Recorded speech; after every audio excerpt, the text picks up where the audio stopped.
growth therapy. It's really bright. This is like sex education, like Sesame Street. It's Sesame Street. Oh yeah, because you know Big Bird. Yeah. Well, I'm not saying you look like Big Bird. I'm saying the yellow on the blue. Yeah. But like, you know, you a big turd. But it's complementary colors. Yeah, unlike this shit. Which is like, what the white fuck on is white. that? I know. No, I know, color crash. With dark colors. No, it looks great. I'm gonna, you know what? Like I'm doing the step and repeat. Then the Do you next want episode, to put up the step repeat? I'm going to on the next episode when we're changing film cartridges. We could just tape it on the wall. Yeah. I don't have a stand. I know. I'm going to. I'm going to hold it up the entire show. I'm just going to be like a cape, a cape. Well, no, it looks great. Your hair, first off, you need to be a redhead for life. Well, I kind of am. Are you? What's your natural hair color? It's like red auburn. Okay. Yeah. It looks great. Thank you. Rachel's red too. I love her. I fucking love her. I Does love her her too. husband know I exist though? Oh yeah, no. When I recorded with her the other day, she was like, "Oh my god, I thought you would surprise me with Rose." Like she really thought like you'd be here, and she was like disappointed you weren't. And I was What day like, was it? "This was on Saturday." Oh no, I was like mentally not prepared to see anyone on Saturday. So yeah, no, I wouldn't have been able to come through. I know. I felt bummed. I was like, "Oh, should I have like invited you?" Well, Yeah. I mean, I love that you and I did not think to surprise her. Right. But Next we do time. love her. We do love her. But like, does her husband know I exist? Yeah, I mean, does he know that I can steal his wife if I wanted Yeah, to? I think so. Can I say what you said that one time? What did I say? I have so many quotes. What did I say this time? I have so This many was quotes. off air. This was like, I think, so I was recording with you and she was going to come over like later and you were waiting around. And I was like, we were just saying how much we love Rachel. And I was like, I bet you Cammie would be so into Rachel. Like they should. So not Cammie, Nikki would be so into Rachel. Like I bet you they should hook up. You're like, no, I want to hook up with Rachel first. I now remember that quote. I definitely said that I wanted You're like, to no, hook up with I want to fuck Rachel. I was like, I have dibs. And I was like, she's a human. She's not calling dibs on a cupcake, even though she's got a pretty cupcake. You know what I mean? But right. I would love to hook up with her. Yeah. If not to watch her and her British bae hook up. You know what I mean? That would be a great porno. I mean, I'm just saying, her cupcake, British bae, the great British Bake Off. Oh my god! And both of their accents combined. Yeah, I know. Anyways. And I'll throw in an Irish accent just to be like diplomatic, you know. You should. And I will. But yeah, it'd be very white. Like this. It would be like this pale. It would just this is white on white crime. If anything. I know. I put all the color on me. I don't get anything. I don't even get a step and repeat. I don't even get a gray. Gray looks great on me. Okay, next time. I'm so sorry. Well, this is the last time we're recording here. Okay, fine. So next time. Oh my God, R.I.P. Is this the goodbye show? I don't know. Should this be the? It's just okay. Maybe. Sorry. Maybe the next episode, since this is the second this is the first of two. Yeah. We'll have the next one. The next one be the goodbye. Yeah. And I'm gonna make a little hat, like a little party hat. Wait, are we filming? We are. Okay, we already started. We should do 3 minutes in. That's a good one. That's a great one. Yeah, usually it's 20 minutes in. And it's plug yourself. Yeah, right? Plug yourself. It's like the fucking, did you ever see that Japanese movie? Or maybe it's Korean, but it's called Drive My Car. And everyone's... You said this in the episode. Yeah, and the fucking credits start 45 minutes into the movie, and it's directed by, and you're like, what the fuck? I watched one movie just to finish another? It was weird. Anyways, plug yourself. But it's an artistic thing, you know? It's so artistic. It's like film bro, you know? Okay, anyways. Hi, guys. It's me, Stefanie Maegan, your host of Therapy. And guess what? We got Rosie and McAleese back in the building. Anyone who's watching this on YouTube, I don't know if you can see my floating head. I just probably look like a weird, a Kirkland brand. Do you want me to give Costco. you my jacket? No, it's fine. No, I really like your jacket. Do you want to switch places? Do you want this wall? Kind of. No, it's totally fine. I don't really care. I like that I got my own camera though. Yeah, we stepped it up this year. We're a multi-cam comedy show now. I just need a new budget for a third camera. Ooh. Oh, So you get like a both of wide us? cam, you know? Wide. Yeah. Wide. I love it. I love it, Rose, babes. it's been so long since we've been together in IRL. Can we take this moment and appreciate it? Let's take a moment like this. I thought you were doing there. I just made up my own song first. I know, but Kelly Clarkson, the remix. There we go. Can I just say that I'm so proud of you? BMF. Don't you dare make me cry. Is so fucking good. Thank you. Episode 8, written by Roseanne McAleese. It's just Rose McAleese on the credits. Oh, Rose. But yeah, I know. I don't want people, it's funny when people are like, find out my full name is Roseanne. They're like, Roseanne? Who's that? And I'm like, it's me. It's you. It's me. But yeah. I was like, episode first 8. off, I hate Lamar. So but does like, everyone. Great actor. I have Because he's making me like, I'm terrified. And every time he comes on the screen, I'm like, fuck this man. That's how you get him, though. You want to make sure that your villains fall hard. You know what I mean? And we added some like empathy and sympathy into him, you know, with the dog and like his relationship with Zoe. And so like you got to sprinkle the humanity before you pull the rug underneath from people. And I haven't seen the finale yet. So. Okay, no worries, no spoilers for everyone else.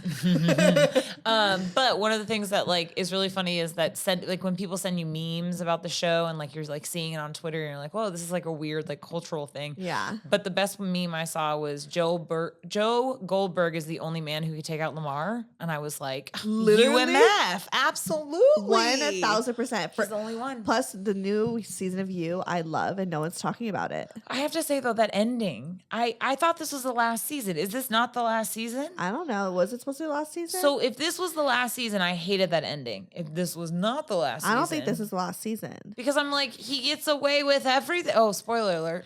He Always gets away with everything. He gets away with everything. But back to BMF. Oh, okay, sorry. So I just like, it's so good. I love it. Like the episode you wrote too, like made me want to shit myself when he was like going into the house. Oh my God. He was all terrified. Yeah. Little poor B Mickey. What's the process of like being like a writer on a show? Oh, I'm sorry. Are you going to steal Bryant's thunder right now? Yeah, Brian wanted to interview you, but like, I don't know when is that going to happen. So I'm... Right? I'm so sorry. Well, because like, no, trust me, he's proud. He's happy that I'm asking you this Okay, right now. fine. So I'm answering. So this is a call-in question. Should we call him later and try to... Yes. Should we call him right now? Call him right now. Okay. You can edit this episode. Snippy, snap, snips. No, we like a, you know... A third party. He could be the third camera. we could just have this. We could just screen record. You can screen record. I should probably screen record just to put it on YouTube. Hi. Hey! I heard you have questions to ask me because Steph is trying to conduct an interview where she's trying to ask questions about BMF, and I was like, no, my friend Brian has to ask me those. So what are some questions you have? I guess the first question that I would have is probably the question that you get asked the most is how much is like pulled from real life? So obviously with Lil Meech being on the show, I feel like that gives a great advantage. And I know you guys always poke fun at it before each episode of kind of like, this is not true, but it could have happened type of deal. So I guess that's like the main question of like, how much of it is like, no, that really happened. And then how much of it is just kind of like, nah, it's just for TV. Like, I guess that'd be my first question. Yeah, that's my first off. How much of it is real? And like, does like Lil Meech back it up? It's like, nah, my pops told me like this is how it went down. It is a mixture of two. The events are pretty kind of true to the story. It's the people that are the most fictionalized. Because there's a lot of people that say that they are these characters, and we're like, no, this is like someone we created in the writer's room. Right. So it's really funny when people are like, no, I'm this person. And you're like, no, it's a bunch of people actually, or like a combination of like, oh, we heard the legend of this person. Wouldn't it be interesting to like have them morph into this, and like even like changing like people's gender and stuff has also been like a thing we do a lot. But for the most part, like a lot of the stories are like kind of true, just in the sense of like how much they kind of made themselves into legends and doing very legendary things. But I would say it kind of depends on episodes, but for the most part, I would say it's about 40% real and 60% what we've come up with. But you would be surprised by the shit we did not have to come up with. You would be like, wait, what? I thought that was the thing. Are you able to say what? Or NDA purposes, you can't. Well, that and also like, I don't want anyone coming after me. Okay. No, I'm kidding. I'm kidding. But no, because like it's also really funny because there's so many times where like you've created something on the show and you have the people that were there saying, oh my God, that's exactly how it happened. And so you're like, okay, well, how much of it is what we made up and then also people's perception on what they think happened? So it's really funny to be like, oh yeah, that did happen. And then you're kind of like, did it? Like, was that a story someone told us? Or like, was that something we made up in the room? So they kind of like meld together that it's really hard to kind of untangle, which is why I think we have so much liberty in making up a lot of these characters, because that just like protects the brothers too. So if your last name is Flannery, you're very much like a true character. Those are the only people that we actually have like life rights to and the ones that actually are real. So Lamar isn't real? Lamar is actually based on two different people. Oh, so it's a combination of two characters. But like the essence of Lamar, and that's the cool thing about this show is that like if you think about shows that are, you know, like Power, which aren't based on real people but are inspired by real people, that's very much what BMF is. It's just the idea that we have Big Meech and Southwest Teas like permission to kind of put it as like tell their story and their legend and not having it be inspired by other shows, but being the essence of one show in particular. I see. Can I ask one more question? Because yes, you can. Thank you. Okay, I feel like a kid in class right now. But like I'm always curious about like just in general when it comes to like television writing, what is like the actual process? So like this season, you like owned one episode, correct? Like episode 8 was yours. So, like, obviously, that's super deep into the season. That's super deep into the story. So what is that process like? Are you, like, just teaming up with all the other writers on their episodes to kind of be in the know of what's going on? Or is it more like you're like, hey, I have a vision for this story, and when we get to my episode, this is what I'm going to do. Y'all can kind of, like, accommodate that along the way? Like, what is kind of, like, that process like? So I kind of like to think of like a writer's room is like building a house, right? So you have a showrunner who basically bought this property where it's like it's an empty lot, and the showrunner is like, okay, cool, I'll give you guys basically the architecture of it. I'll give you the bones. I'll give you kind of like, this is what I want the house to look like. And then as writers, you kind of go in and each of you kind of have your own room. And then you go in there and you decorate it and you're like, well, I know that I want to stick true to the showrunner's vision, because the showrunner basically gets to trump everyone in the sense that it's like, I want to do this, and the showrunner is like, that's not really our vision for the show. I've had the actual amazing opportunity of having a lot of showrunners that like love everyone's input. Like titles don't mean shit. Not everyone has that luxury. There's a lot of writers' rooms that are like, no, you can't suggest anything because you're only an assistant. Versus the rooms I've been in where it's like, I mean, shit, we'll ask the janitor. Like, you know what I mean? Like, it's just like whoever has the best idea wins. So when you go into it, you think of it as like, okay, I'm going into this house that I'm basically like visiting, and I'm going to decorate the room the way I want to decorate this room, aka I'm going to write the episode the way that I want to write the episode. And then you have the executive producer and the showrunner kind of come in and like, you know, they'll take a tour of the room and they'll make suggestions. They're like, actually, you know what? What if you made the like wall blue instead of green? And like, what if you put some flowers in over here? And oh, actually, there's a couch from another room, aka another episode, and we want to service it in this episode. So it's just basically rearranging it for the most part. As a collective, the writers are basically together creating what we call the arc of the show, where it's like, how do we meet our characters in the first episode, and how do we meet our characters in the last episode? And together we kind of like create the arrow and the arc of like linking them all. And then as you write your individual episodes, you kind of like step away with your collectiveness of being like, okay, well, I know that I have to explain the stuff that was set in 207 and I have to set up 209. So those are your two kind of main goals. And then everything in the middle is kind of like a free for all. It's a play thing. It's a lot of like, whatever you want. When it came to my episode of BMF, I literally went to the writer's room and I was like, I want my episode to look like a music video. Like, I want it to be them at this point in the story. They have lots of money. They can ball out. They're teenagers. Like, I want a roller rink. I want fashion, like montages. Like, I just want it to be like glitzy and in top. And so then you're like, we have a budget, so then it's kind of like bringing down the vision to be like more understandable, and then having the fun thing of being like, I get to take in my own little jokes and like slip them in, but still writing it from the perspective of our amazing showrunner, Randy. Nice. And I guess that like ties in one last. I'm so sorry, I didn't mean to hijack. No. This is okay. This is for you. This is for you. Yeah, but no, because I always wondered. And I think I even mentioned this to Steph. Like, is there ever an instance where, like, as a writer, you're like, no, I have a vision of how this scene should be shot and like how it should feel, how it should look, and is that ever like? Because I mean, I know you obviously write it like in the notes and like, because I've had to read scripts for like work, so I know how they look. But is there ever a moment where you're like, where you would like communicate with the director of like, hey, this is how it should look? You know what I mean? Or is that kind of like a thing? Yeah, no, it is huge. I mean, literally tomorrow I head to Atlanta to go work with my amazing director for my episode. I don't think I'm allowed to say their name, but my director and I have already been in conversations of being like, you know, they've read the script and they've been like, hey, this is like what I think I want to do. And I'm like, tight, because like I definitely come from more of a writer's perspective than a director's perspective. And so for me, I kind of have the vision of how I want it to sound, but I don't necessarily have the vision for what I want it to look like right now, just because I like having my writer's hat on before I have like a director's hat on.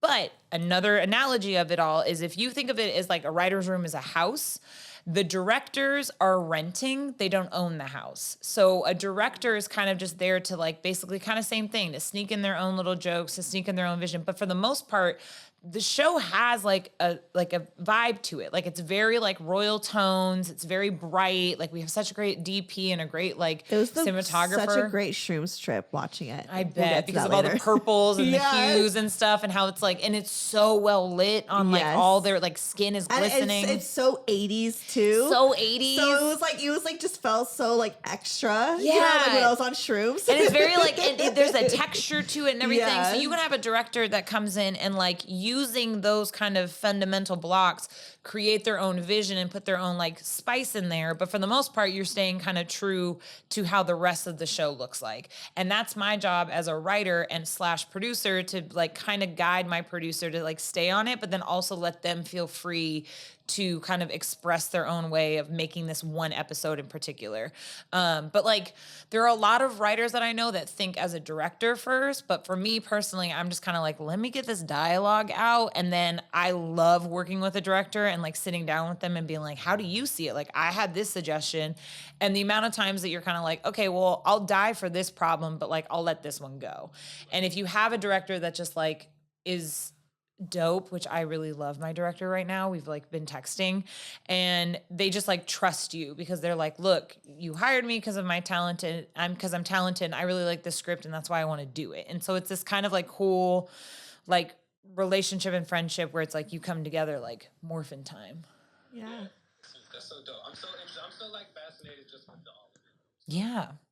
Thank you for answering the question. You're welcome. Any more questions, Mr. Grace? Let me think. No questions. I just want to take a moment to say we all need to appreciate the TV history that was made when Lamar walked into church with the dog and had the exchange with Snoop Dogg and Snoop pulled out on him. Yes. That was the best shit I've ever seen in my life. And that's where we'll leave off the BMF conversation. Shout out to Garen. I believe that was Garen. That wasn't Rose's episode. Yeah, that was. No, that's fine. It's a great moment in history. Don't you dare do that to my friends. Not alone my fans, my friends. But no, that's Garen. Shout out to Garen's episode. That was really great. It was really fun. And it also, again, it adds the humanity to Lamar. So like, what if and what happens to Lamar in the future, because apparently Steph hasn't watched the finale, it helps you understand or feel sympathy towards him as he falls or succeeds. Yeah. And I love that y'all made Snoop Dogg a cold nigga as a pastor. That's amazing too. You know, I don't even think he had to try hard. I think that's just like him. You know what I mean? It just seems like Snoop Dogg is just like a cameo, but like but it fits. I mean, let's be honest, like Snoop Dogg is one of the sweetest people I've ever worked with, and I'm just kind of like, yeah, I feel like you were like a pastor in your past life. I feel like he's just so like passive and just like, whatever, man. Like, let's just, even for how gangster he is and the shit he's done, he's just kind of like, I did it out of love, you know? Like, he's such a cool dude. That's so true. It was definitely method acting for him, but he's a great guy and an amazing person to work with. No big deal. No big deal. Right? Okay. Like, well, I love you. I love you. I wanted to give I you. love you. Thank you. Love you guys too. Appreciate the call. It's been amazing. I have more. I would love to interview you on something of my own one day, Rose, about it all, if that's a possibility. Whenever you want, Mr. Grace. Whenever you want. Okay. Sige. Have fun. Sige. Love ya. Bye. Bye. Bye. What's Siget? What's sige? In Tagalog, it just means like, all right, gotta go. Oh, that's cute. Yeah. Oh, that's really cute. I thought it was like sweeter. Like I thought it was like saying I love you, and I was like, no, it's like bye, deuces. It's what I say to men. Right, exactly. Sige. You're like, okay, after you fuck, okay, sige. Siget, get out. Yeah. So you're getting out. Like, yeah, you get out or I'm out. Like, this is done. You know what's funny? Yeah. Someone tried to break down a like, you know, hey, say you have to be in bed at like 12:30 and a man hits you up at like 12 and he's like, I want to come over, and you're like, okay, fine, come over. The guy was like, who was asking me this question, he was like, how much time would you give him to like amble away? Like, how much time do you get this man to like get ready to leave? And I was like, maybe 10 minutes. Maybe. Like, go into the bathroom, do what you need to do, but like, don't come back. Like, once you leave the bed, you're not getting back in. But this man really thinks that, well, this man's like, oh, he literally was like, I'm trying to set the record. And I was like, for the shortest amount of ambling? Because like, when a man's like, no, I'm going to be the one that breaks you, I'm like, I'm going to set a challenge in the other direction. Oh my That's gosh. kind of become the theme recently. I was going to say, how's your dating life? Okay. If you guys want to hear an update about Tripod, you have to go to Patreon. You have to go to hear that. Patreon. So Sorry. But now. But everything else, since being, so, you know, I was back in Seattle to help out with my dad, who was diagnosed with throat cancer. He's doing a lot better now that he's gone. He's gone through, oh my God, no, he's fine. I mean, he said it. He was like, I love the attention. I know. He's like really loving the attention. You told me, I was like, I'm so sorry. You're like, no, that man loves the attention. He loves the attention. He was like, oh, but this is, I mean, at a high cost, you know what I mean? It's like radiation and chemo, but he's like enjoying that. I'm like, are you okay? You good? And I think my dad literally has never not been like working and like doing something and upkeeping the house. So I think it was nice for him to like kick his feet up and like watch Andor and fucking Mandalorian. Like and BMF. And BMF. He loves BMF. It's really crazy. The sex scenes make him uncomfortable, but everyone's fucking, like the cops had to fuck. Everyone. I know. And I did. That was your episode too, and I did not want that scene. It's the number one thing that Twitter comes after me, and I'm like, I didn't want that. That's your episode too. See, it's the metaphor of someone bringing the couch into my room and me being like, this couch doesn't go in the room, but like, fine, I'll take this couch. And then everyone's like, oh, you wrote that. And I'm like, and I saw there was a tweet that was like, Lala's just there for a few lines and it's just no comment. No comment. Okay. No comment. She's very lovely. Yeah, but you know, everyone on that show is gonna have a sex scene. I know. And also, we have a lot of characters to service. Like, that's the other thing people forget. Like, yeah, it's Meech and Terry, but there's like 10,000 people in season 3. Even has 20,000 people on the show. Something? I would totally fuck Meech.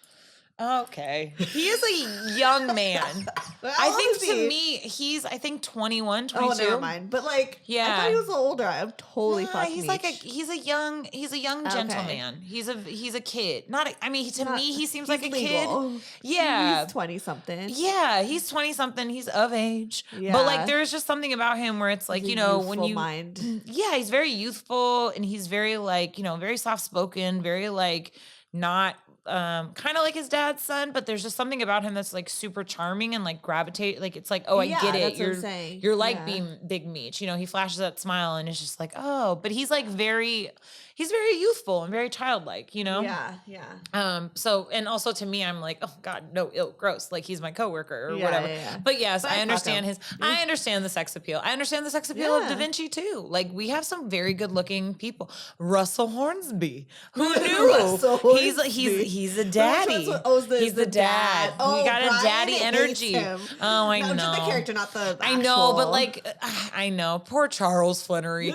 But he's just, I think it's Charles is just like, he's such an old school Like, Yeah. it's so funny how the show really divides people because, like, the younger generation is like, he's a fucking piece of shit. And people who are Russell's age or older are like, no, he's just a dad trying to, like, Just trying to get it. just trying to get by. Yeah. You know what I mean? I think just Brian just projecting some sort of daddy issues on him. I don't know. Probably. Maybe. I mean, I think there's a lot of people that are. Yeah. But that's the really cool thing about this show in particular is that, like, the creator of the show, Randy, and my mentor, he literally sold it as it's Wonder Years, but, like, with drugs. Like, it's the whole idea that, like, the Rocky, are you okay? It's a ghost out there. But it's basically like deliveries happening. oh, hello, Hello.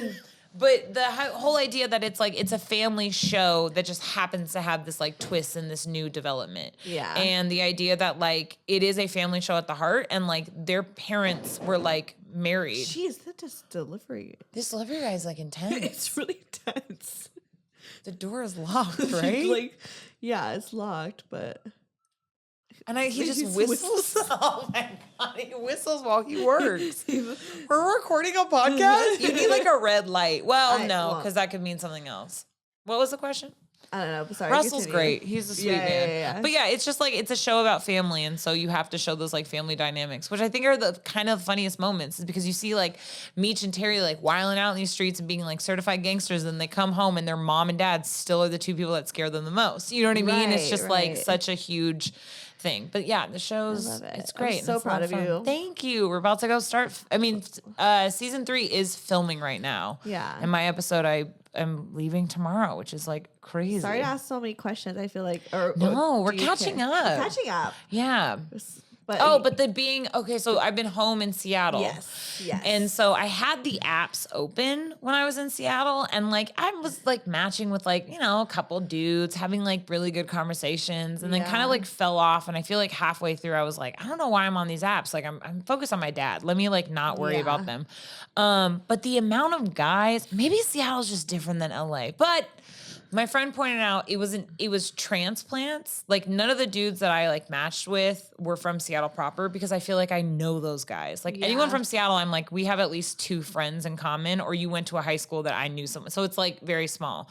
But there was like a couple dudes, and maybe it's something in the water, but they were all very much like, hey, what's up? Like, where are you? Like very like texting like a lot, being like, oh, so you're just gonna like give a guy your number and like never respond? Or are you gonna match with me? And like, I was like, oh, I'm not ghosting. I'm just like going through some shit. Hate that.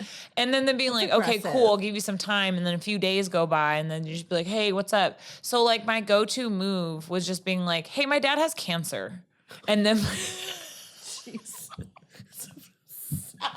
Quite the move. Well, because then I sent it once and a man was like, oh shit, I'm so sorry. And then I was like, as I was looking at my phone, I was like, the power. And so then I started texting it to every guy that kind of got smart with me. I was like, oh yeah, sorry, my bad. I'm dealing with my dad's throat cancer. Oh, I had to drive my dad to chemo. I couldn't text you back. And then it was just like every man just like started to just and I'm sure stop your dad texting loves me. the fact that you use him as Oh an my excuse. God, I bet. I mean, he loves being like, no, sorry, I'm not coughing because of COVID. I have cancer. You know what I mean? Like he's very much like, No. we all. I mean, if you're gonna have it, might as well use it. Might as well, right? Before it uses you. So it's just like very much. So that was like my go-to like dating move where I was like, man, I don't know how else. I don't like ghosting people. Right. I probably have and like subconsciously and then being like, oh shit, here, like let me. But there was just something about these guys in particular that were just like really. There's like 4 guys in particular that just were like, where are you? And like hitting me up a lot. And then hitting them with the like, my dad has cancer card really like, I was just like, oh, this is great. And then still haven't heard from them. You know what I mean? Yeah, so now they're gone. So now they're gone because they don't want to fuck the girl whose dad has cancer. You know what I mean? They're just like, that's not as hot anymore. So I'm not really like dating right now. Well, now that my dad has gone through radiation and chemo and like his cancer, like tumors are getting smaller, it's like, well, I can't use that excuse anymore. I mean, I could be like, my dad had cancer, but like that doesn't hit the effect of like, I'm in the middle of it, you know? Right. So I gotta like find a new excuse to like not talk to these men anymore. Or maybe just put yourself out there if you don't want to date. And I think that's what it is. I feel like because you're smarter than me, that has come my like conclusion recently is that I'm like, yeah, I just don't think, because you even asked me before we started recording, you were like, is there anything you miss about being in a relationship? No. Like as of right now in my life and like how much I am traveling for work, like where my career is. Your life and is like, fucking great. It's super fucking tight and it's super amazing. And like, sure, it would be really cool to share it, but I share it with my friends. Like there's not really necessarily this idea of me wanting to be in a relationship like anytime soon, even if Pedro Pascal learns that he was deeply, madly in love with me. It came to me Did right you DM now. him yet? No, I respect it too much. Okay. Like, I'm just like, no, it's just going to naturally happen. But even if he was to come up to me right now and be like, hey, you want to start dating? I'd probably be like, no, because I'm just like in this really positive, okay, maybe. I'd be like, let's go to Cava and like get like a dinner or something. I was like, what? Okay. I know that face was loud. I know. Like, I just read right through you. I was like, know. That's not. It's Pedro. Of course I would like fucking give up my sobriety. I'm not even celibate. I'm still fucking. I'm just not dating. Yeah. Wait, who are you fucking? I fucked my Nike guy. That's what I call him. What, that one? The one that was like, you had an expiration date, but he like just No, that's my summer fling. I haven't talked to my summer fling. Who's Nike? Nike is a dude that I started talking to like maybe almost like, oh God, almost like 10 years ago, 9 or 10 years ago. He's from Portland. And which is why calling him Nike is really good because there's so many men in Portland who work for Nike. So like no one's going to know who this person is. I know that. But yeah, he's this dude that I like met through like mutual friends and we like really hit it off. And then we kind of like fizzled out when I first moved to LA. And then my friend Clarice and I went to Portland and I was like, man, I should hit up Nike. Like, I wonder what he's up to. And he hung out with us and he was like super cool. And my friend Clarice was like, you have so much chemistry with that man. Like, it's crazy how much chemistry you have with him. And I was like, I'm very interested in this. Like, let me see. And so we started talking again and we hooked up when he had to come up to Seattle for some paperwork stuff or something for work. And we like hooked up and it was really fun. It was really nice. But it was like one of those things where I was like, he travels so much and I travel so much. So it was like, oh, great. Like kind of like exercise, work out my hips. And then like, you know, I haven't texted him. And that's like my go-to thing. Mature. It's so mature. I'm so mature. I'm so mature. Well, I actually am. I need a therapist. You are my therapist. Are we just going to say the same thing at the same time? That was stupid. I love that you gave me the cue with your eyes to say time. That time we did it without trying now to. We're in each other's frame. Yeah. Stop it. Stop it. That was so stupid. Okay, anyways. This episode's a hot mess. But I feel like every episode that I'm on is like, it's a catch-up episode, isn't it? It's really just catching up every time you're on because I never see you. And plus, like, with you, it's the best. Sometimes I don't want to talk about anything, but just let you talk. Like something don't do that. Don't do that. That's why the episodes become 2 hours. But they're always the best because there's something so soothing. I will say, out of all the recordings I ever do with people, after I edit them, I'll like maybe listen to them sometimes just to kind of like hear it back after it's out. But after that week, it's like done, whatever. But yours, every episode I could listen to 1,000,000 times and just have in the background and just feel comforted by your voice. What? Yeah, and you could literally just be talking about nothing. I mean, half the time I am talking about nothing. So I was going to say, I do think people have told me my voice is soothing until they hear my laugh. And then they're like, what? Well, your laugh makes me laugh. It's like my AK-47 laugh. I can't do it. I can't do it. I'm trying. That's not what I sound like. I know that's what I sound like. No, I'm trying. I didn't sound like you. Someone did tell me that I should do like the, hello. This is an SMR. You do. I'm going to lull you to sleep. No, could you imagine? That'd be so rude. Like on the Calm app, they have like oh my God, yes. celebrities like do that. I'm a Headspace girl, but yeah. Calm app is a good one too. I love Headspace. They have this one. I've done Calm. I've done both, but I'm not committed to any. I love Headspace. On YouTube. I like Headspace's like little images where it's like the guy whose like body is like a cloud and this other one's like this wobbly like circle thing. But they have these things called sleep casts, and my favorite one is called Rainy Day Antiques. And it's the sound of rain and this guy guiding you through this antique shop, and they have a Rainy Day Antiques 2. Wait, and so stop. it's like that trilogy. sounds because I could hear wood creaking. Yes. And just little like I know what you're saying. Like opening the door yes. and like the bell of the and like it all store. sounds like old and has been lived in. Yes, and he's like, "There's Gary, the owner of the shop. You should go over there and Send talk this to to me. him." I kind of want to listen to it. It's the best. And the guy has like, he's like a slight British accent, but it's like not obnoxious. Then there's another one that's like called the like Midnight Matinee, and it's like a movie theater or a Broadway theater like that's closing. Yeah. And so then you like go and follow the seamstress, and then like the lighting guy who's like it's just fucking Headspace. Like if you can just sponsor, that's free advertisement. Yeah, exactly. I want them to sponsor me because I just love the Headspace. And then I would love to, this is me submitting my application to do a Headspace sleepcast about sex, fucking, and everything in between. Aww. That was hot. That was really hot. I'm gonna just replay that. Thank you. So yeah, I'm not dating. You're not dating, just fucking. I'm not dating. However, oh God, what's the however? there is this very interesting gentleman who, you know how like I was talking about how like, you know, I don't fuck my friends and I'm not friends Right. with the people I fuck. I'm Right. friendly.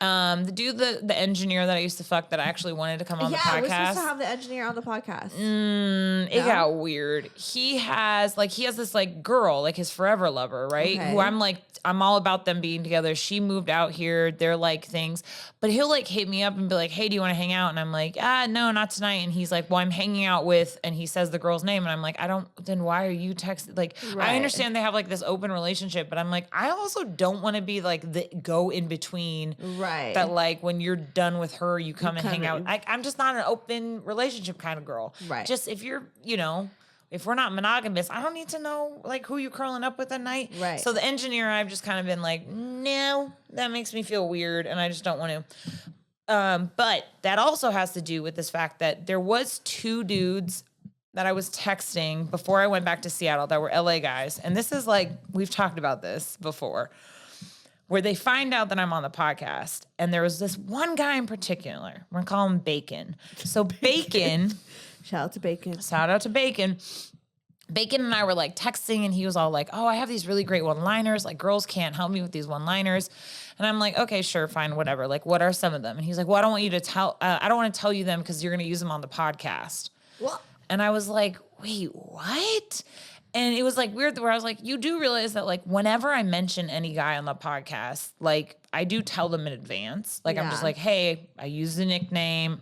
The details are very vague." respectful, I'm yeah. very respectful. And so I'm like, Bacon, like, I'm not like, no. And he was like, no, like, you're totally going to use me. And I'm like, first of all, I've never met this man. I had to basically unfollow him on social media and basically deleted his number. So you only just like met him on like the app or something? Yeah. And Then he like, we exchanged like Instagrams, and then, And he you saw the saw- podcast and everything. And he was like, "Oh, I'm going to be on the podcast." And I was like, I don't know if you want to be or you're like being weird about it, but he was like, Right. "Yeah, it's just like you're just gonna steal my greatest material." And I was like, Bacon, ain't nobody worried Welcome about to you. my dating life how it was before. People would always be like, "Oh, you're gonna use that for the podcast, huh?" And you're like, maybe, but also no. Yeah, I remember I was like in the middle of hooking up with this guy on like New Year's Eve, and I think in like middle of like us stripping, he was like, "Oh my God, I'm gonna be on the podcast, huh?" And I was just like, "Please do not ruin this moment." See, it's like characters on BMF. Half of y'all are just made up. We're You're just really you're not just a character. You're just a character in the Yes. show. And more importantly, like I'm not hooking up with you to then also have material.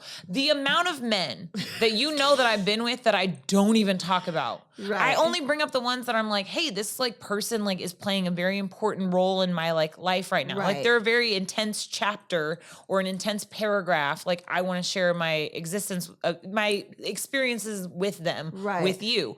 But the amount of men who will never get on this podcast is far more deep of a list. You should be so fucking lucky. You, Bacon, you should be so fucking lucky. But he just got so weird about Why it to was a his point where name he Bacon? was, there's a reason. But I it's do not. like Bacon. I liked him until I realized he was bad for me. That's corny. Oh. That was a stupid stepmom joke. That was good. Thank you. But yeah, no, Bacon was just like, honestly, do you know why? It was the first food that came to my mind. When I was like, I was about to say his name and be like, bacon. I was 'cause like, it sounds maybe similar. no, it doesn't. it just like, it was like, where did that name come from? I think I was just thinking about Maybe food. He looks like bacon. Does he? No, I have to say he's a very good looking dude. He's very handsome. But that's the thing that irritated me is that we were having such a good texting like rapport, and then we exchanged the social media, and then he saw all my stuff and then was just like weirded out. But like to a point where he was like, I don't want you to mention me on the podcast. And I was like, yes, you do. You kind of like want me to. Kind of like Summer Fling. Summer Fling was like looking forward to it. So it was Air Force, is his name? Yes. Okay, Air Force Summer Fling. Nike. Yeah. And so, not Air Force. Oh, Air Force Ones and Nike, but neither of them were the one. So no soulmates on these sneakerheads. But anyway, so Air Force, his whole thing was that Air Force was the first interaction I had with a guy that was like, I want to be mentioned on the podcast. And like, obviously, I mean, we making money off our sadness. Hey, who else can make money off of their failed relationships? You did have that video of you that went like, I think 8 million views on TikTok. And you misspoke too. My bad. Oh my God. When I was like talking about my period. Yeah. Let me rephrase that. And also, you also did go viral on Cammie and Nikki's with the breeding kink. Which yes. I am, okay. Let's go in. Sometimes go back and rewatch that clip because I think it's so funny. I can't. Not gonna lie, I told them to make that part a clip because I watched the episode. I was like, make that part a clip. And they did. Shut the fuck up. Yeah, and then they did. You're a brilliant human being. Thank you. And that shit went viral. Yeah, it did. Which was weird because then I had exes sending it to me. And being like, this explains a lot. Or like the funniest one is like, wow, I'm like going through, my girlfriend's next to me on the couch and she's going through TikTok and all of a sudden I hear your voice and I'm like, you're welcome. Like I was just like, you can't escape. You can't escape. My exes think, even the ones I like just hooked up with. Like I wonder what they think if they see me like on their timeline. Like or if it does go on their time, like I want to know. I do have one ex that like we're cool. Like cool. It's weird because I don't even think of him like as a boyfriend, but I also don't think of him as just the guy that I fucked. Like we had like so much of a, he was an ex, and ex-lover, and like we're cool, like we're very cordial, but we don't like talk. I only text him literally like during March Madness because he's a basketball player, and so I'd be like, hey, like you know your stats or like what's your bracket look like, and then he was just like he was the one that texted me and was like, yo, my girlfriend's a huge fan of the show, and his girlfriend is fucking gorgeous. So that's why shout out to the girlfriend. She's still here. I'm pretty sure. She's still listening. Still listening. Maybe I don't know if she's fan, but she's absolutely gorgeous. I'm pretty sure they're gonna like maybe not get married, but like that's his woman now, and she's so beautiful and like really the guy he needs. But like, she was like obsessed with you. Well, no, not obsessed with me. She just was like obsessed with BMF, and so he like texted me and was like, "Hey, my girlfriend loves the show," and that's when wrong show. Yeah, well, you ready for it? No, ready. It's a full circle moment. What? Because I tweeted out, I was like, I love it when an ex texts me like, "Oh, their girlfriend loves the show," because it makes me think I could steal their girlfriend from them, and I really wish I could steal his girl. She's gorgeous. Yeah. But then he's the same guy that was like, I'm sitting on the couch and we're scrolling through TikTok and your voice comes on and she goes, oh, isn't this Rose? And she like gets really excited. And I was like, so she's in love with me, right? Like I'm going to steal your girlfriend. He's like, calm down. Stop it. You guys have the same taste. We have the same. So like you're going to get along with this person. That's the thing is like the people that like are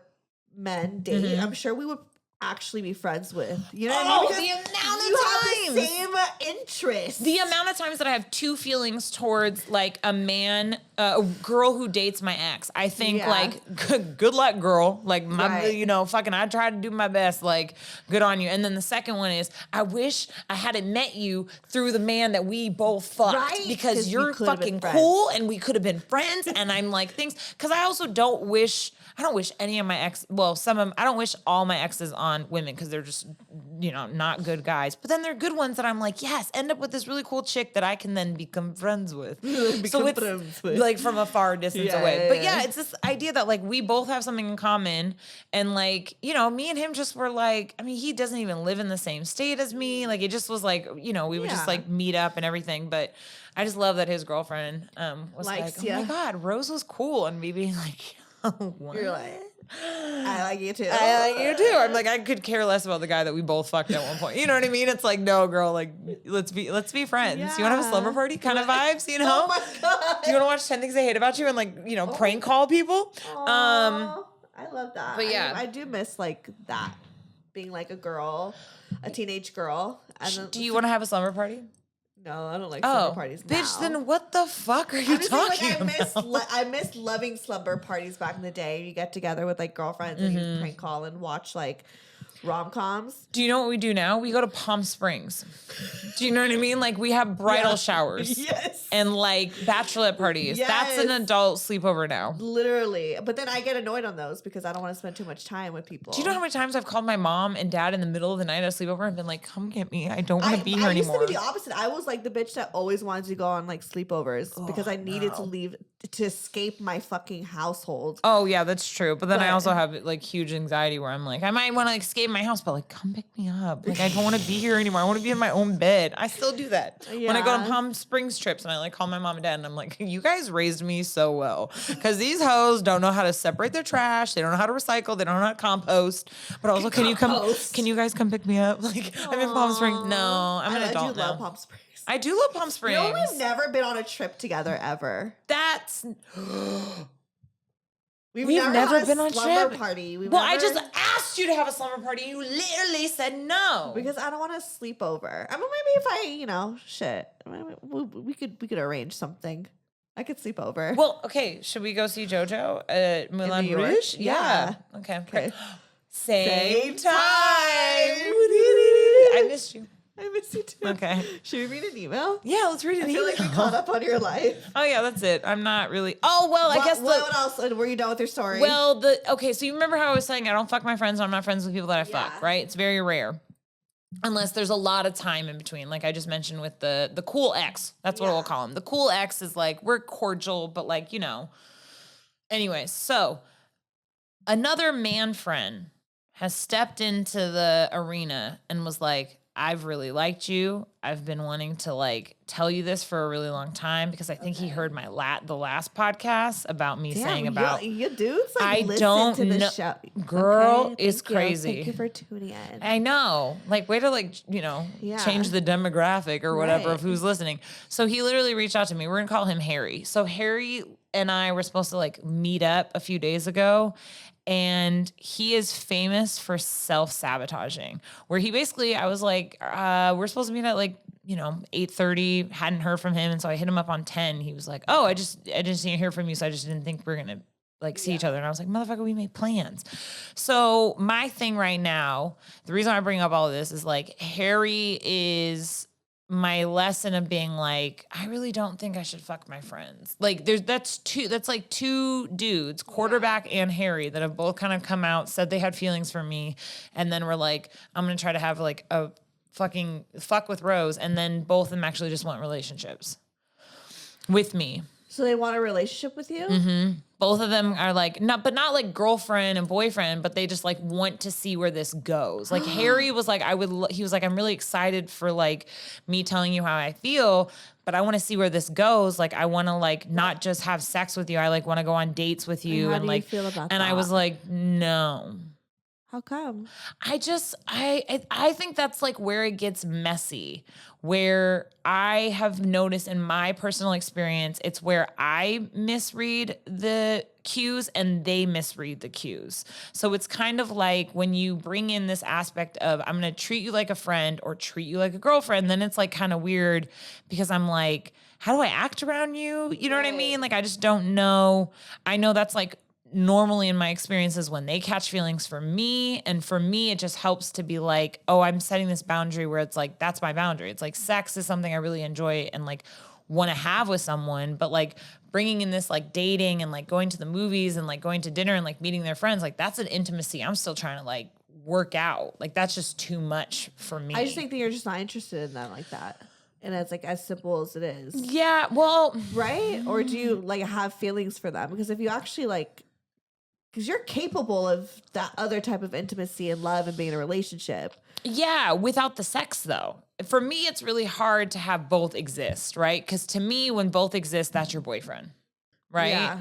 And so I cut it off that way. But you're right in the sense that like I wasn't quarterback, sure, fine, whatever. But Harry, I'm like... You're interested. I'm interested, but I also know I don't want to be, like, I don't want to come on too strong. I'm trying to like suss the situation a little better and just like tiptoeing, but there is something about him where I'm willing to kind of re-examine my boundaries for him. Cause he was like, could we see a movie? And I'm like, yes, maybe.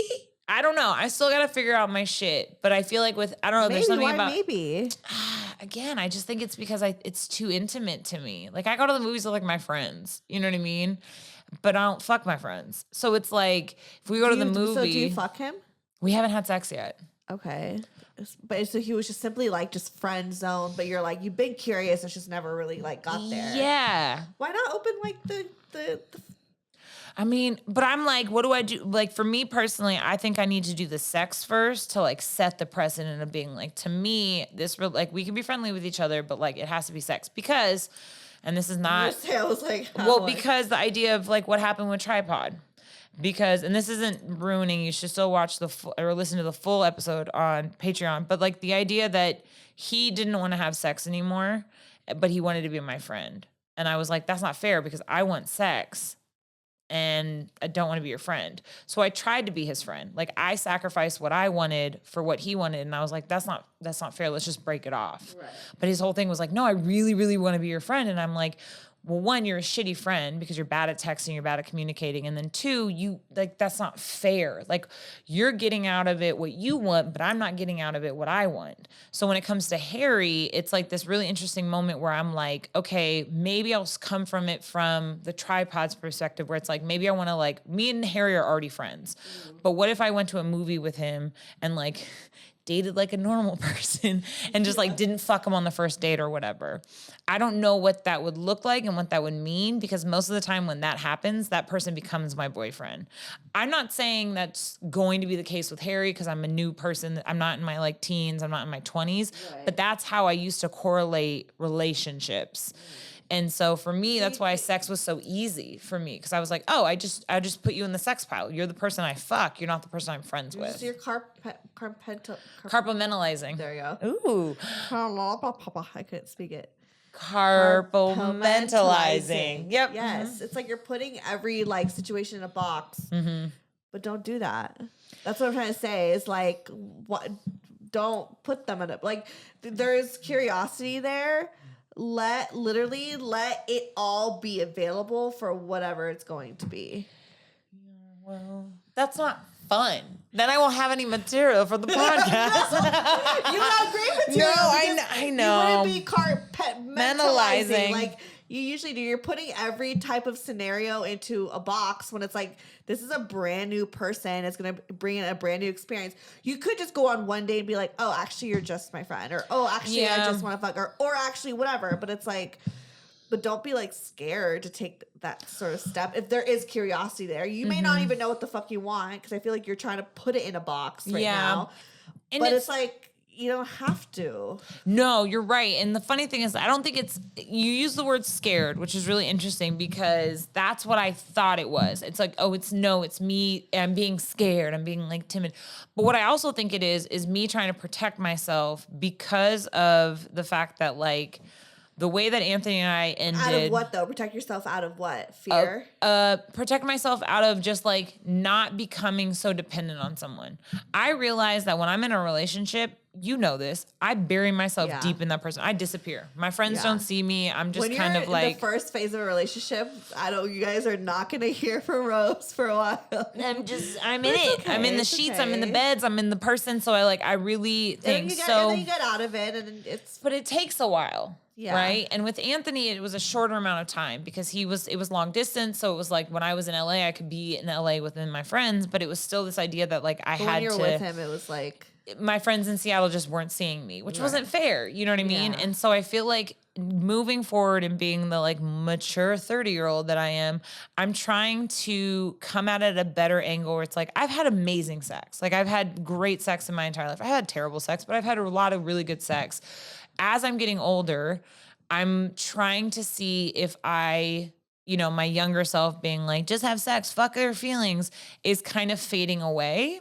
And so I need to learn this new language that I'm now seeing relationships as, where it's not just someone that I have sex with, it's someone that I have sex with and maybe can be friends with. Like, this is like a Pokemon evolution. Like, now I'm the person that can be friends with the people I fuck. So to answer your question about being scared, it's like, I am being cautious. I'm trying to figure out how to do this, because for so long I could just have sex with someone and then just not think anything about them. But now the quality of men that I'm interacting with, like Harry, is high quality, really great men. And I'm like, okay, well, don't fuck this up. You can't just have sex with this man and then just like toss him aside. You have to be mindful and have intention with every move. Exactly. So it's not fear-based, but like a curiosity that comes from take it slow. You don't have to like, because I don't, sometimes when I like someone. You could rush into something. Yeah. I mean, you saw me. I was tripping over tripod, but it was purely because I was, you know, obsessed with him. Anthony, like you know. I fell deep in love. I wasn't obsessed with tripod. I was obsessed with having sex with him. And just like how our sex was extremely passionate. Like that's what I wanted to recreate. But realizing that like, outside the bedroom when we tried to be friends, I was like, oh, we're not really compatible as friends. It's fine.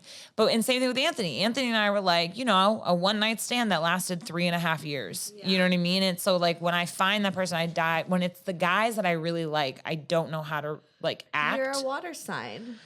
I'm a little Scorpio, baby. Yeah, like you said, you're like Cancers with a leather jacket. Yeah, I am. But I think that, so it's just the idea that I'm trying to like step into. Do you want to take a photo of the candle? Is that what you're doing? No, but yeah. I'm stepping into kind of being more mature about who I have sex with and the idea of like dating someone. Because I feel like it's important in my like adult evolution to like have more mature relationships. What do you want for yourself relationship-wise in the future? And what do you want for yourself within this year? I would like to stay single, like for sure. Just because, again, I don't want to jump in a relationship and completely like forget all this process that I made. I love being single. You know this about me. I love being single. I'm good at being single. I think what I'm trying to understand is the autonomy of being single, but then kind of maybe like turning up the volume a little bit on the people that I just have sex with. Like I don't have to I don't have to have so many one night stands. I could have a couple people that I have like a rotation of dudes that I can have like actual intimate conversations with and enjoy having sex with them. That probably means my rotation is not going to be 8 people. It's probably going to be more like an intimate of like 3 or 4. Like it's all about the quality versus the quantity. Exactly. Yeah. And so, but me trying to understand, because I was all about quantity, how do I navigate quality in the sense that I feel like far more self-respect now than I did in my early 20s, right? Yeah. And so I don't have anything to prove to anyone. Like I felt like when in my 20s, it was like I had something to prove to like sleep with all these men. And now that I'm older, I'm kind of like, well, that was fun. That was great. I lived a great life. I don't regret any of that stuff. So now that I'm older and like stepping into my 30s and like looking and being like, well, I really love being single, but I really do enjoy sex. How can I have healthier relationships with the men that I hook up with and being more even if it's selective. Not a serious romantic relationship, like it's still a form of a relationship. Yeah. It's just not it's a branch. It's not like the trunk of the tree. Right, it's just kind of this like outside of it. So I think I'm trying to navigate that better. And especially in the idea of like choosing better dudes. Cause the thing about Summer Fling, I mean, that man was, he was like, you're in love with me and all this stuff. And I was like, no, I'm just like really, just an idiot. He had such a hard time with me being clueless. Like, I like you. Like, I really like the time I'm spending with you. And he just heard it as she's falling in love with me. She wants me to fucking settle down. And I was like, no, the second I leave, we don't have to ever talk again. And we haven't. Right. And so it was like, it's great. It was amazing. So I think you were just trying to enjoy the moment with him and make some memories with a stranger and become strangers again. Look, here's my thing. I want to do everything in life for the group chat and my deathbed. Right. So you're either going to fall in those one categories where it's like the group chat is like, a funny little time that, remember that one time you were dating that, chef or whatever? Ha ha ha. Yeah. Or like the deathbed to be like, this lover I had. that meant so much to me. And like, I'm so thankful I had this, like, 6 months, 2 weeks, whatever, and passionate. Oh, I love that shit. Loving, happened so fast. Oh, summer loving, having a blast. Okay, I saw you. I met a girl. Sweet as can be. I met a boy. Keep going. I like this version of Grease. It's really greasy. it's sweaty and. Summer days. I would like to say though, there is a very problematic line in that song. Which one is it? Where he was like, "Tell me more, tell me more. Did she put up a fight?" You're like, why? Oh shit! Did she put up a fight? You mean? Did you? And she was like. You know? Gross. I didn't think about that. I'm sorry. It got dark. I know. Fuck. You know me. It got real dark. Anyways. Real quick. It got real dark Real quick. Let's bring it back. Let's answer some Plug questions. yourself. Could you wait? Are we there yet?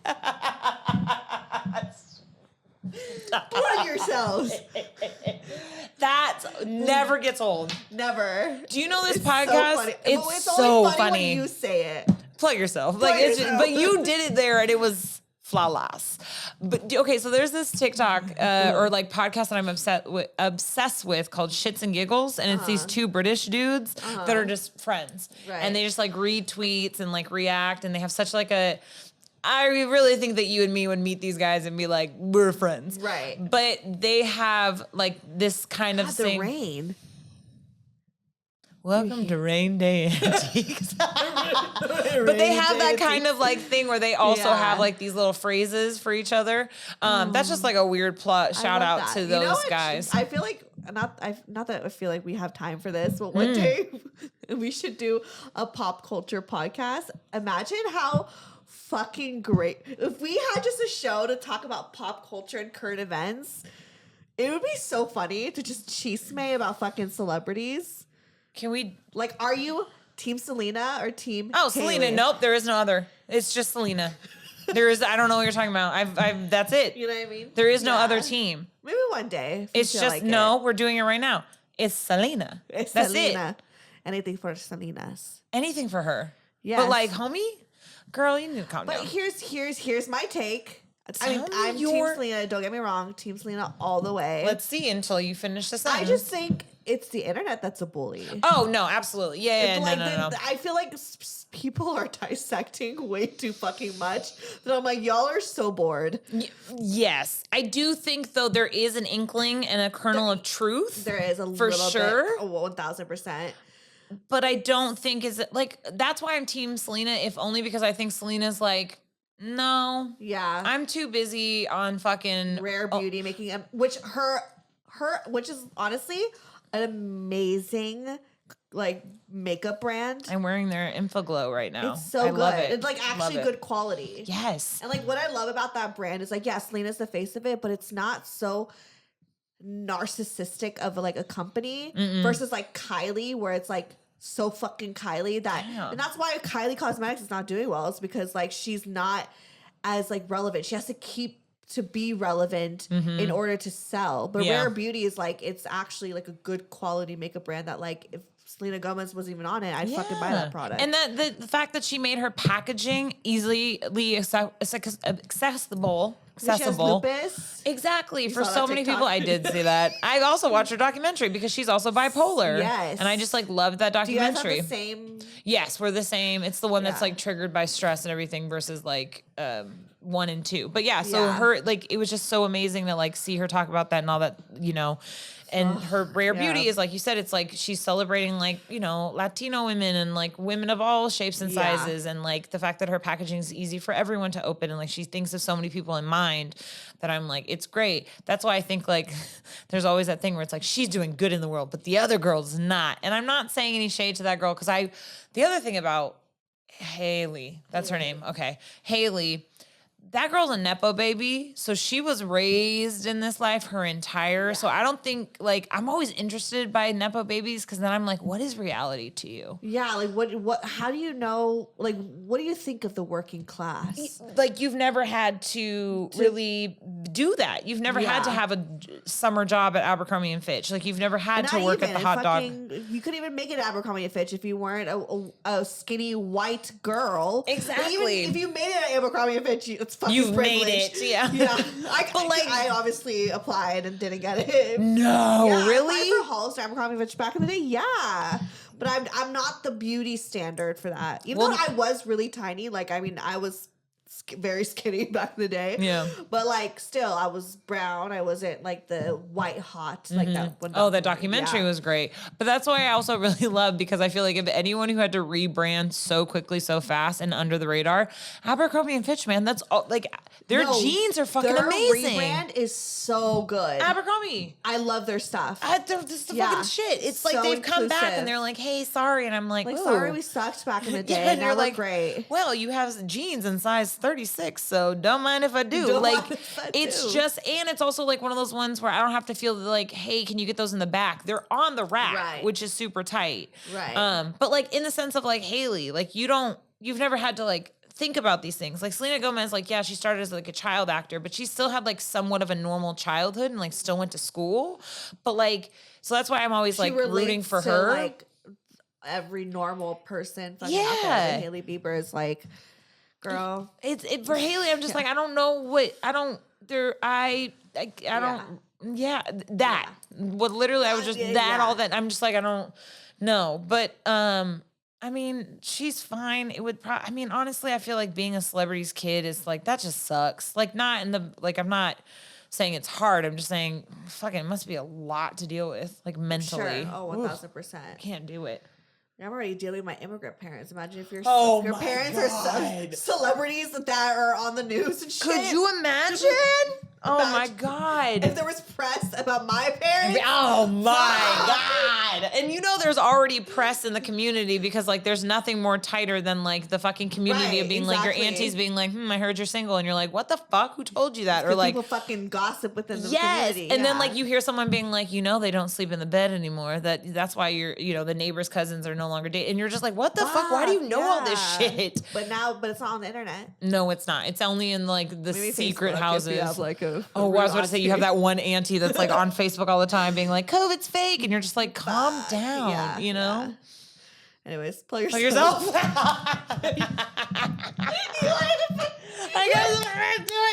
going to punch you in the face, kiss you on the forehead. We are past an hour, so it is time to plug it. Okay, plug we're doing myself. a second episode, which will be the goodbye to the blue wall.